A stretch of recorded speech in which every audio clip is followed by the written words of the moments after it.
Ovo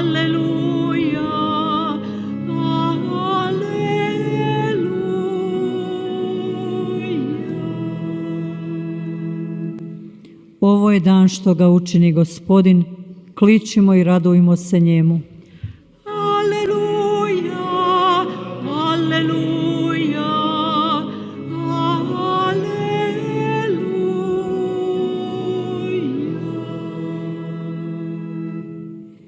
Gospodin s vama. I s duhom tvojim. Čitanje Svetog Evanđelja po Ivanu. Slava tebi, Gospodine. U ono vrijeme Marija je stajala vani kod groba i plakala.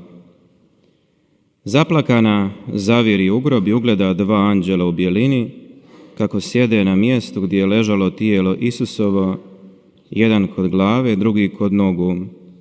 Kažu joj oni: ženo, što plačeš?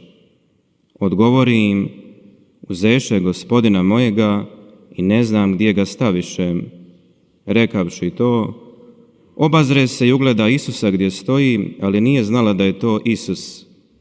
Kaže joj Isus: ženo, što plačeš? Koga tražiš?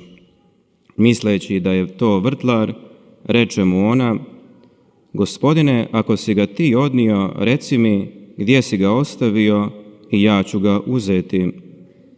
Kaže joj Isus: Marijo.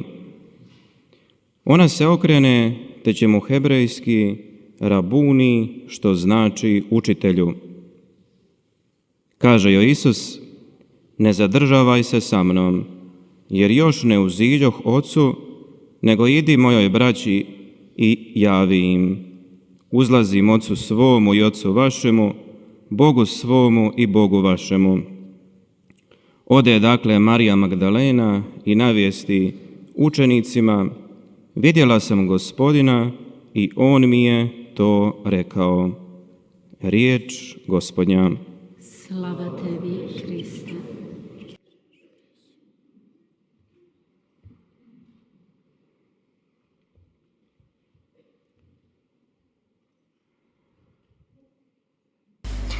사랑하는 형제자매 여러분,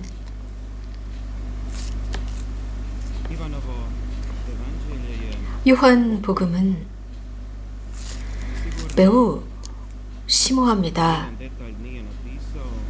그래서 정말 절실한 필요 요구에 의해서 매우 디테일하게 기록하고 있습니다. 마리아는 무덤 밖에 있었습니다. 그리고 울고 있었다라고 묘사하고 있습니다. 이것은 요한복음의 그 심오함으로서 의미가 있습니다. 마리아는 무덤 밖에 있었습니다. 그리고 울고 있었습니다. 요한과 베드로가 집으로 돌아가고 나서 이 사실, 즉 마리아가 전한 대로 예수님이 부활하셨다, 계시지 안 계시다 라는 소식을 듣고 집으로 돌아간 뒤에 마리아는 집으로 돌아가지 않고 무덤 밖에 서서 울고 있었습니다. 예수님을 만나는 것, 예수님과의 만남은 그의 삶을 완전히 전복시켰습니다. 그 변화는 마리아가 끊임없이 그 변화와 함께 예수님을 따라갑니다. 그래서 그의 집은 그저 한 장소, 거주지로 끝나는 것이 아니라 사랑받고 환대받고 자유로워졌고 자유인으로서의 생활이 무엇인지를 드러내는 곳이었습니다. 여기에서 배운 것이 있습니다. 즉 사랑의 열매입니다. 이제 이런 사랑의 열매를 지니고 살던 마리아는 모든 것을 다 빼앗겼습니다. 어떠한 질문도 할 수 없었고 가장 폭력적이고 잔인한 방법으로 관대함 없이 이런 잔인한 사건이 일어났습니다. 살해 장면이었습니다.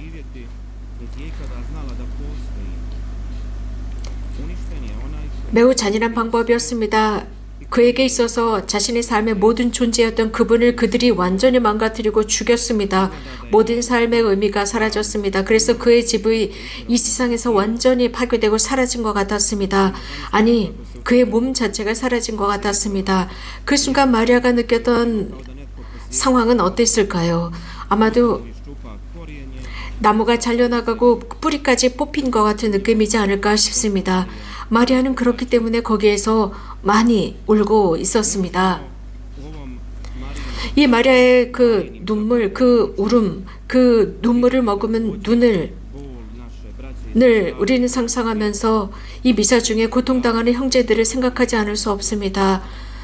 이런 마리아와 같은 경험을 하고 있는 사람들, 전쟁 중에 모든 것을 다 빼앗기고 모든 것이 다 파괴된 그곳에 남아있는 형제자매들 말입니다.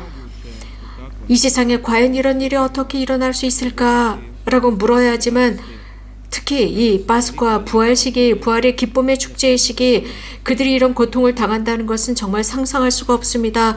이 기쁨의 시기 그들은 눈물을 흘리고 있습니다. 잔인하고 폭력적입니다. 이 잔인한 방법으로 파스쿠아 부활 축제라는 아름다운 역사 속에서 그들에게는 이런 아름다운 축제가 상관이 없는 듯 느껴지는 고통을 느끼고 있습니다. 이런 카오스, 혼란 속에 우리는 살고 있습니다. 하지만 이러한 마리아, 무덤 밖에 있었던 마리아의 울음과 눈물은 매우 다른 방법으로 언급되고 있습니다. 요한은 이렇게 전합니다. 마리아는 울면서 몸을 굽혀서 무덤 쪽을 들여다보고 있었습니다. 한 여인, 이 여인은 제자들을 불렀습니다. 빈 무덤이다 라고 서둘러 가서 전했습니다. 그들이 집으로 돌아간 뒤에 그 빈 무덤을 마리아는 아직도 몸을 굽혀서 들여다보고 있었습니다. 다시 한번 그분이 안 계시다는 것을 확인하는 중이었습니다. 왜 그는 그 무덤을 다시 몸을 굽혀서 들여다보았을까요? 어쩌면 이것은 주님의 활동이라고도 할 수 있습니다. 그래서 다시 처음보다는 또 다시 한번 더 자세히 관찰할 수 있도록 인도합니다. 처음 마리아가 빈 무덤을 보았을 때 어쩌면 두 천사를 볼 수가 없었을 것입니다. 그러나 두 번째 무덤 쪽을 바라보았을 때 천사, 시신이 놓여있던 자리에 머물고 다른 천사는 발치해 있는 모습을 보게 됩니다. 처음 보았을 때는 너무나 당황해서 이러한 모습을 제대로 보지 못했을 수도 있습니다. 그러나 두 번째 들여다보았을 때는 달랐습니다. 처음 그 빈 무덤을 보았을 때는 잔인성과 폭력성만 기억했습니다. 살해 장면, 그분이 안 계시다는 것에 집중하고 있었습니다. 그래서 그는 울면서 다시 한번 그 무덤을 들여다봅니다. 그리고 그는 거룩하신 그분을 보게 됩니다. 하늘 자체가 그 자리에 있었다고 하죠. 천사 발에 머리맡과 발치에 천사가 한 명씩 앉아 있었다. 매우 의미심장합니다.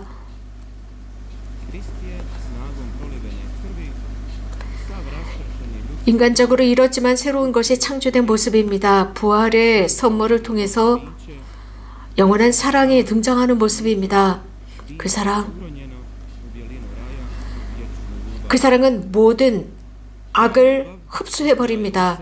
그리고 죽음을 파괴하고 생명의 승리였습니다. 그러나 마리아는 이것을 보지 못했기 때문에 계속 울고 있었습니다.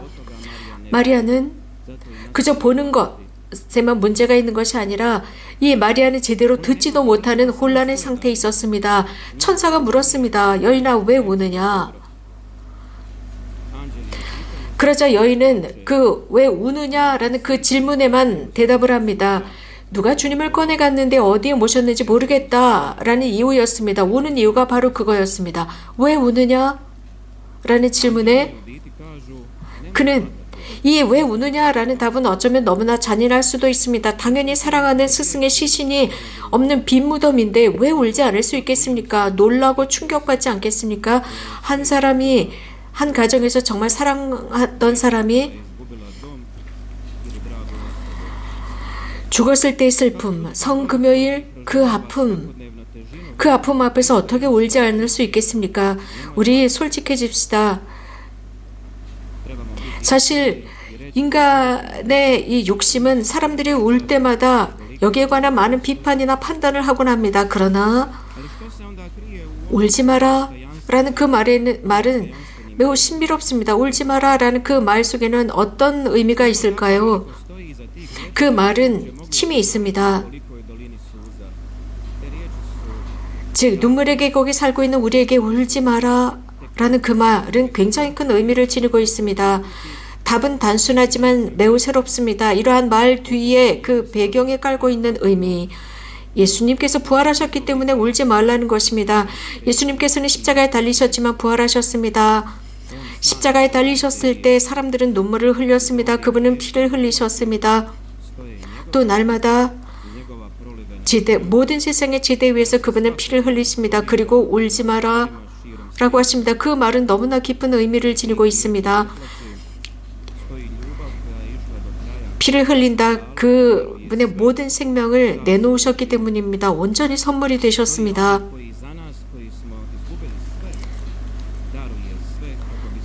그래서 그분의 사랑에 광범위하고 깊은 모습을 보여줍니다. 하지만 마리아는 이런 깊은 의미를 깨닫지 못했습니다.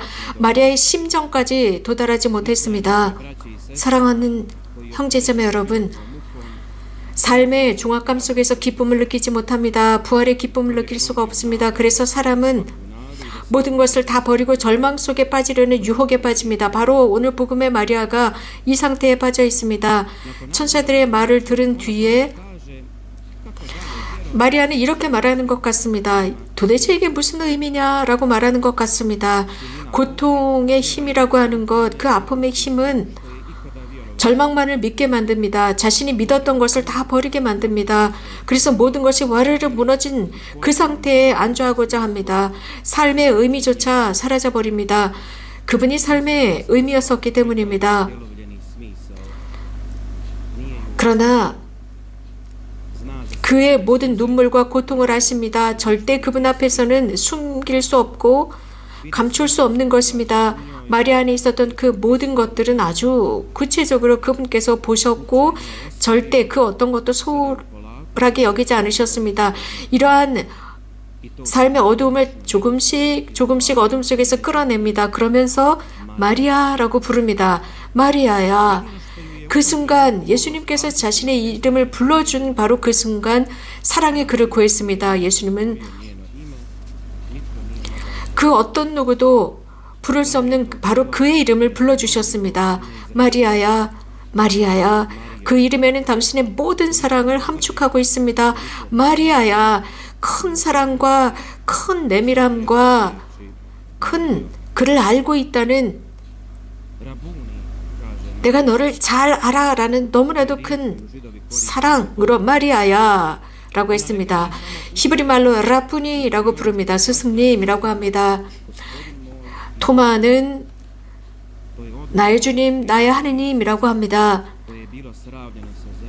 온 존재를 통한 사랑의 농축이라고 표현할 수 있는 표현이었습니다. 그러나 마리아는 여전히 정확하게 보지 못합니다. 그래서 그분을 자꾸 붙잡고 싶어 합니다. 기쁘기 때문입니다. 너무나 기뻐서 라부니라고 부르고 그분의 발을 붙잡습니다. 그러나 예수님께서는 나를 더 이상 붙잡지 마라. 나를 붙잡지 마라 입니다. 예수님의 이 말씀은 무슨 뜻일까요? 너의 어떤 느낌, 감정에 내 좌우되지 마라. 나는 너의 감정에 좌우되는 사람이 아니다. 새로운 세상에 온다 라는 뜻입니다. 그래서 마리아야, 너는 나를 붙잡지 말고 감정적으로 행동하지 말고 내 형제들에게 가서 이 소식을 전해라. 나는 이 새로운 세상, 이 새로운 집, 하느님의 계심을 전하라는 뜻이었습니다. 영원한 사랑이 있다는 뜻입니다. 눈으로 보지 못하고 귀로 듣지 못한 바로 그것이었습니다. 그 순간 마리아야, 온 세상으로 가서 다시 모든 인류에게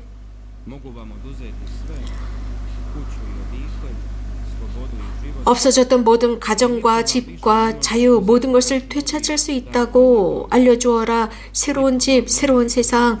그래서 어떤 누구도 하느님을 제거할 수 없다는 것을 알려주어라. 죽음조차도 하느님의 사랑을 없앨 수 없다. 성령을 통해서 예수 그리스도께 주신 그 사랑, 그 사랑을 없앨 수 없다. 그분은 알파요 오메가, 시작이요 끝이다라는 것을 전하라. 그분은 세상의 시작이며 끝이다 라는 것을 전하라는 의미입니다. 아멘.